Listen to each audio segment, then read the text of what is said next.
Walang malaking mali sa'yo. Walang malaking kulang sa'yo. You don't have to be perfect to be beautiful.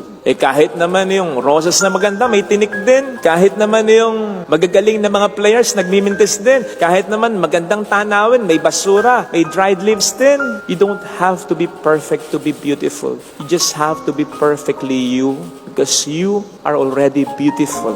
Yung mga kakulangan, kapintasan mo, bahagi yan ng kagandahan mo sapagkat minarapat ng Diyos na maging bahagi ito ng pagkatao. Again, no one is perfect. May mga kakulangan tayo. At yung kakulangan na yan, talagang dinesign ng Panginoon yan para kompletohin ka ng taong magmamahal sa iyo. Kung paanong kukompletohin mo rin ang kakulangan sa taong mamahalin mo. Pero hindi ibig sabihin, necessary dapat asawa mo. Tama namang iba yung pagmamahal ng isang asawa. Pero, kaya mo nasabi ang iba ang pagmamahal ng isang asawa, iba rin ang pagmamahal ng isang ina, ng isang ama, ng isang kapatid, ng isang kaibigan. Basta ang mahalaga, may mahalin ka at sa'yo ay may magmahal talaga. Na sigurado namang meron, naniwala ka.